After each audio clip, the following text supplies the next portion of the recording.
In the scorched heart of the Holy Land, between the hot desert winds and the ceaseless echoes of prayers in Jerusalem, rises a name that for centuries upheld the wall of Christian faith in the East: Ascalon. Much more than a mere fortress, Ascalon was the bastion that stood between the armies of Islam and the gates of the Holy City. In this episode, we will delve into a decisive moment of the 12th century, when the young king Baldwin IV, even marked by leprosy and still in his youth, faced one of the most dramatic threats to the Latin kingdom of Jerusalem. We are talking about the defense of Ascalon, a crucial point that would determine the fate of Jerusalem and the entire Crusader presence in the Levant. By watching this video to the end, you will discover how the leper king, with tremendous courage and military cunning, managed to repel the advances of Saladin, the most formidable of Muslim leaders. A story of resistance, sacrifice, and strategic decisions that echoed throughout Christendom. Prepare to discover the episode that may have saved Jerusalem from falling decades earlier. The defense of Ascalon is not just a battle, it is the symbol of hope for an entire kingdom. In the 12th century, the Latin kingdom of Jerusalem was surrounded by enemies and constantly threatened by rising Muslim forces, especially after the unification of Egypt and Syria under the command of Saladin. The city of Ascalon, strategically located on the Mediterranean coast south of Jerusalem, was considered the key to the defense of the Holy City.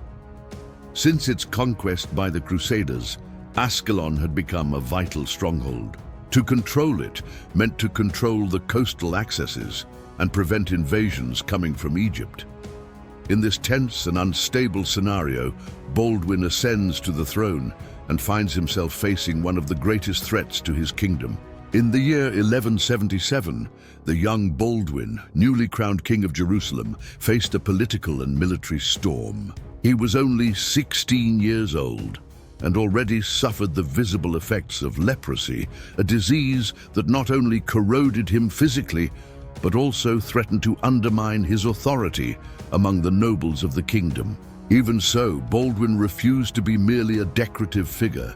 He revealed himself as a determined, cunning, and fearless leader, characteristics that would become evident in the face of the imminent offensive by Saladin. Saladin, already established as Sultan of Egypt and Lord of Damascus, saw in the young king an easy prey. His strategy was clear: to destroy the Latin kingdom at its foundation and conquer Jerusalem. To do this, he needed to take Ascalon, the southern gate of the Crusader kingdom. The fortress city had been taken by the Crusaders decades earlier, but its location near the border with Egypt made it vulnerable and constantly threatened. In the summer of 1177, Saladin organized a military expedition to cross the Sinai and advance against the heart of the kingdom. His intention was to penetrate swiftly, plunder the coastal regions, and capture Ascalon before the Crusaders could react. He gathered a large army, composed of Mamluk knights, mounted archers, and veteran infantry. Many of his commanders were convinced that victory would be easy. Baldwin, however, had eyes and ears throughout the kingdom. Spies and messengers reported Saladin's movements, and the king acted with remarkable swiftness. Summoning the bulk of his army, he departed from Jerusalem with a small but well-disciplined force made up of Templar knights, hospitallers, and barons loyal to the throne. His decision surprised many. Instead of entrenching himself in the capital, Baldwin marched directly to confront the threat, determined to face Saladin before he could take Ascalon. The journey to the coast was arduous. The heat punished the men, and supplies were scarce, but morale remained high thanks to the king's example. Leprosy had already affected the sensitivity in his hands and feet, but Baldwin rode at the front of his troops, inspiring courage among his warriors. Upon arriving near Ascalon, Baldwin learned that the enemy forces were approaching rapidly. Instead of waiting within the city walls, he organized a bold ambush in the fields to the north, where he knew Saladin would pass. It was a risky tactic. If it failed, the road to Jerusalem would be wide open. On the dawn of a stifling day, Baldwin divided his army into wings hidden among small hills and abandoned vineyards.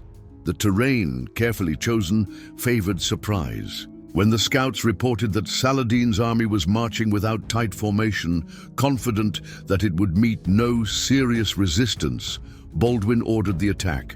The clash was brutal. Saladin's forces were caught off guard and disorganized.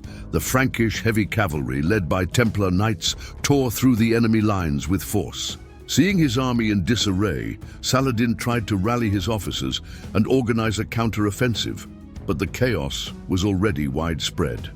The dust, heat, and confusion made communication nearly impossible. Baldwin, always close to the front line, displayed a courage that even surprised his own commanders. Mounted, sword in hand, he was seen fighting personally, despite his physical limitations. One of the chroniclers of the time, William of Tyre, would later say that the young king, sick in body but sound in spirit, moved as if guided by God. The Muslim army began to retreat. The unexpected advance, the discipline of the Crusader forces, and the momentum of the attack had shattered their confidence. Saladin realized the battle was lost and ordered a hasty retreat. His men, now scattered, fled through the desert toward Egypt, leaving behind many dead prisoners and war equipment. The victory at Ascalon had immediate effects. Jerusalem was safe for now, and Baldwin's prestige soared. The nobles, who until then had viewed him with suspicion because of his illness and youth, began to recognize him as a true warrior king. Furthermore, the psychological impact on Saladin was significant. He understood that the conquest of the Holy Land would not be simple, and that Baldwin was not a ruler easily overthrown. The defense of Ascalon was more than a tactical triumph. It was a demonstration of leadership and faith in the face of adversity. Baldwin not only saved a city, he reaffirmed the strength of the Latin Kingdom of Jerusalem before a world that believed in its imminent ruin. Baldwin's victory near Ascalon did not end the Muslim threat, but it marked a decisive turning point in the perception of the young king among the peoples of the East and the West. In the days following the clash, the Crusader knights occupied the fields left behind by Saladin, gathering weapons, horses, and supplies abandoned in the rout. The surviving members of the enemy army were taken as prisoners to Jerusalem, and their accounts of panic in the face of Baldwin's courage circulated among the Muslims, amplifying the myth that was beginning to form around the so-called leper king. But the glory of victory brought with it diplomatic and logistical challenges. The city of Ascalon, though protected for the moment, remained vulnerable to new attacks. Baldwin, aware of its strategic importance, ordered urgent repairs to its walls and fortresses, reinforcing the garrison with Templar and Hospitaller knights and demanding extraordinary tributes from the kingdom's fiefs to maintain coastal defense. At the same time, he sought to maintain alliances with the northern barons, such as Raymond III of Tripoli and Bohemond of Antioch, knowing that Saladin's next offensive would come with redoubled force. Internally, the king faced constant tension among the various feudal lords of the kingdom, whose ambitions and rivalries threatened the political unity necessary to resist Islamic pressure. The victory at Ascalon, however, gave him a moral advantage. For months, the Latin court spoke with admiration of the young sovereign's feat. His political enemies temporarily withdrew, and even the most skeptical began to recognize his authority. In letters sent to Europe, especially to Rome and the courts of France and Germany, the kingdom's ambassadors described Baldwin as a new David, triumphing over the Saracen Goliath. Saladin, for his part, did not remain idle. After the retreat, he returned to Egypt and began a military and administrative reorganization. His prestige had been shaken, but his ambition remained intact. The Sultan understood that to conquer Jerusalem, he would need not only military strength, but also time and patience to undermine the Latin kingdom from within. In the following years, he would dedicate himself to further unifying the Islamic world under his banner, preparing a definitive offensive. But that would come later. The defense of Ascalon also resonated in the Christian territories of Europe. The reports of Baldwin's bravery inspired songs of deeds, chronicles, and sermons. Preachers in cities such as Genoa, Paris, and Cologne used the example of Ascalon as proof that the Christian faith still triumphed in the Holy Land. There was a considerable increase in donations to the military orders and a renewed willingness among some European knights to undertake the journey to the Levant.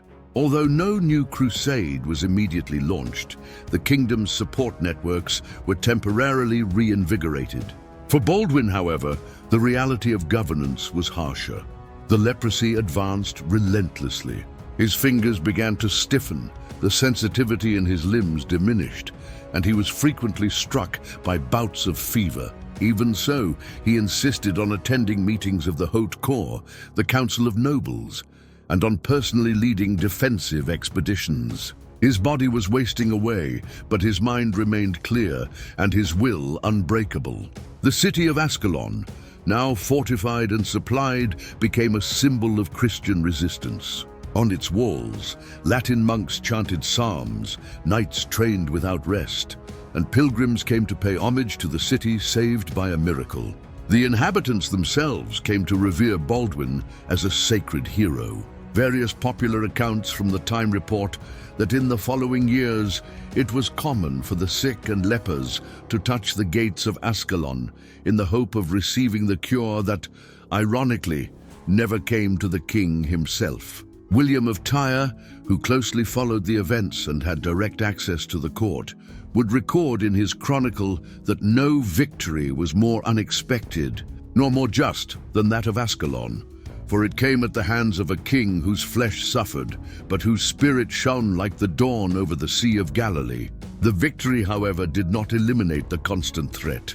Baldwin knew that the kingdom was surrounded with fragile borders and scarce resources. The battle for Ascalon had been won, but the war for the survival of the Latin kingdom was just beginning. There would still be sieges, betrayals, fragile alliances, and countless losses, but the memory of Ascalon became a beacon for the defenders of the Christian faith in the East. In the following years, every decision of Baldwin, every political or military move, was compared to that victory. When they doubted his strength, they remembered Ascalon. When they whispered that leprosy was weakening him, they evoked the image of the young king at the head of the cavalry, sword in hand, facing Saladin in the open field. The defense of Ascalon not only prevented the fall of Jerusalem, it gave the Crusader kingdom a second chance, a breath of life when everything seemed about to collapse. And it was that flame, lit among the stones and gates of Ascalon, that Baldwin IV would carry with him until his last days. The defense of Ascalon remains one of the most impressive episodes in the history of the Crusades, not only for its military impact but for the symbol it represented. At a time when the fate of the Latin kingdom of Jerusalem seemed to hang by a thread, it was the courage of a young and sick king that prevented collapse. Baldwin, the leper king, showed the world that the strength of a ruler does not lie solely in the body, but in faith, intelligence, and the ability to lead in the face of adversity. Ascalon did not fall that day. Jerusalem was preserved, and the figure of Baldwin became a symbol of Christian resistance against the rising power of Islam under Saladin. His story, often forgotten, is a powerful reminder that true nobility is revealed when all circumstances seem to conspire against. If you were moved by this heroic journey, like this video, share it with other history enthusiasts, and subscribe to the channel for more epic tales of the Middle Ages. And remember, the strongest walls are not made only of stone, but of honor, courage, and faith. See you in the next episode.